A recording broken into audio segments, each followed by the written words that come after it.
Thoughts on Rand Paul calling for media to expose the whistleblower? I mean, I think it's disgusting. I mean, really disgusting. I mean, this is the guy who claimed to defend Snowden. And Snowden's right to be a whistleblower and to be protected from prosecution and persecution as a whistleblower. This is the guy who believes in the rule of law. We have whistleblower laws that clearly protect the identity of the whistleblower. I mean, it really is. I mean, Rand Paul sold his soul wholeheartedly to Donald Trump. He has made a mockery of everything he once believed in. He is a senator who has said almost nothing about a government spending going out of control. He licks Donald Trump's boots regularly. So I have lost whatever respect I had for Rand Paul. I've lost completely. He's an apologist for Trump, but just lost his credibility as a deficit hawk. When he first came to Senate, he proposed a whole budget that cut $500 billion from next year's budget. That he balanced the budget in 3 years. Now, where is that guy? Where is that guy? Now, he was always soft-spoken and kind of quiet and a little mealy-mouthed and stuff. But this is, I mean, Republicans have sold their souls. Look at Ted Cruz. Look at, all of them. Where are the principled Republicans? I once thought there were like 5 or 6 of them in the Senate. They're gone. Should federal student loans be forgiven, given how predatory it is to give an 18-year-old hundreds of thousands of dollars for a useless degree? I don't think you can forgive them. But certainly, I think that there is a way to reduce the burden, to speed up repayment, to cut payments significantly, as part of a comprehensive plan to get the government out of the business of funding education. So as long as the government is funding education, you can't do anything. You have to get the government out of the business of funding education. And as part of the government getting out of the business completely, zero, no grants, no scholarships, no loans, zero. Today, they do basically 100%. And then shifting all that to the private sector as part of a comprehensive plan like that, you can also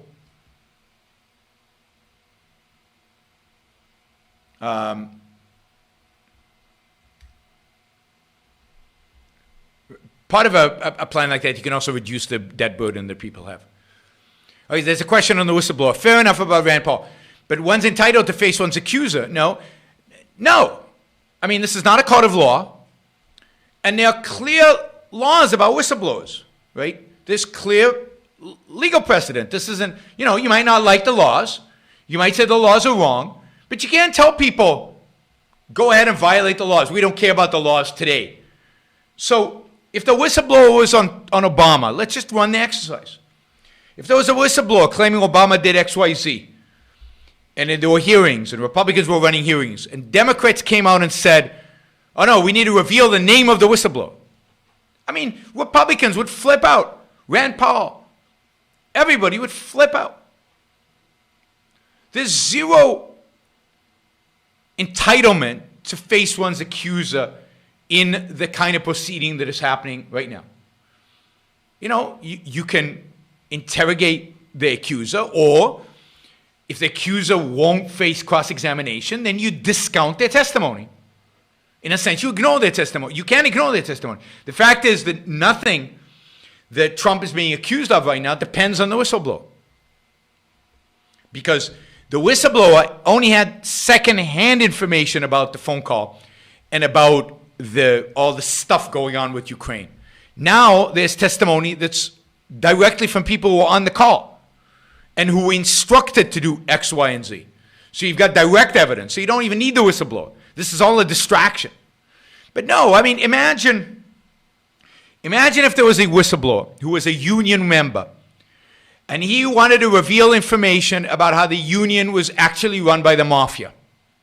But he was afraid, because if he was revealed, not only would he be fired, he would be kicked out of the union. His life would be in danger because of the mafia characteristics of the union. And he wanted to remain anonymous.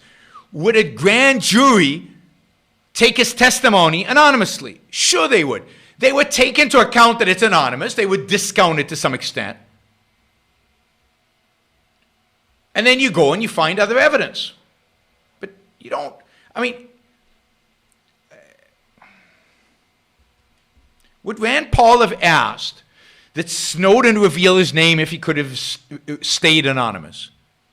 Of course not. He would have fought to keep Snowden's name hidden, because the things Snowden were revealing were things that Rand Paul viewed as bad.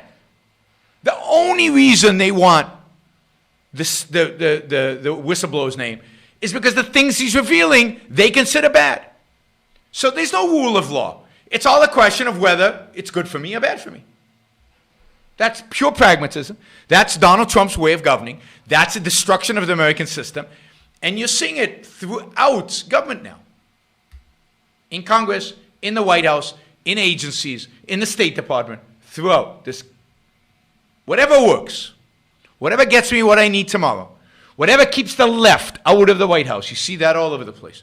As long as we're beating the left, nothing else matters, including if we have to violate the law, including if we have to break into the Democratic Party headquarters. I mean, Nixon wouldn't be impeached today. I mean, the Republicans would just say, so what? We had to defeat the left. What's the big deal? The left is really, really evil. They're really, really bad. So we broke in. No, nobody got hurt. We didn't kill anybody. What's the big deal? I mean, that's how far we've come. Nobody would care today. This leads us to the third and the worst argument of some alleged conservatives, the attempt to defend freedom on the ground of man's depravity. This argument runs as follows. Since men are weak, fallible, non-omniscient, and innately depraved, no man may be entrusted with the responsibility of being a dictator and of ruling everybody else. Therefore, a free society is the proper way of life for imperfect creatures. Since men are depraved, they are not good enough for a dictatorship. Freedom is all that they deserve. If they were perfect, they would be worthy of a totalitarian state. Dictatorship, this school asserts, believe it or not, is the result of faith in man and in man's goodness. If people realize that man is depraved by nature, they would not entrust a dictator with power. The belief in human depravity is what would protect their freedom. And more. Dictatorships, this school declares, and all the other disasters of the modern world are man's punishment for the sin of relying on his intellect and of attempting to improve his life on earth by seeking a perfect political system and a rational society. Thus, humility, passivity, resignation, and belief in original sin are the bulwarks of capitalism. This is truly the voice of the Dark Ages rising again in the midst of our industrial civilization.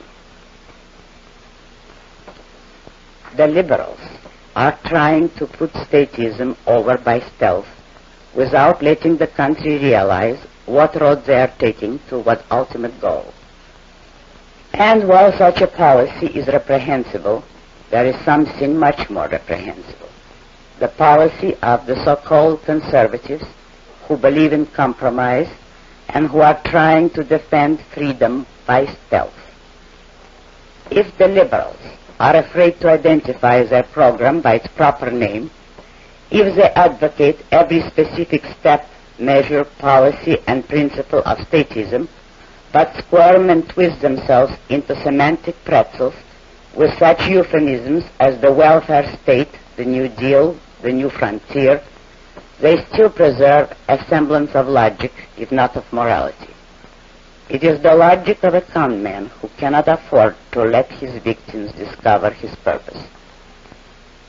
Besides, most liberals are afraid to let themselves discover that what they advocate is statism.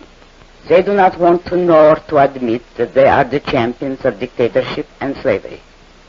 So they evade the issue for fear of discovering that their goal is evil. Immoral as this might be, what is one to think of men who evade the issue for fear of discovering that their goal is good? What is the moral stature of those who are afraid to know or to proclaim that they are the champions of freedom? What is the courage and the integrity of those who outdo their enemies in smearing, misrepresenting, spitting at, and apologizing for their own ideals? What is the rationality of those who expect to trick people into freedom, cheat them into justice, fool them into progress, con them into preserving their rights, and, while indoctrinating them with statism, put one over on them and let them wake up in a perfect capitalist society some morning?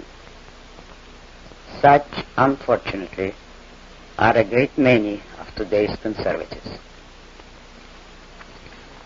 Gentlemen, if you want to save capitalism, there is only one type of argument that you should adopt, the only one that has ever won in any moral issue: the argument from self-esteem.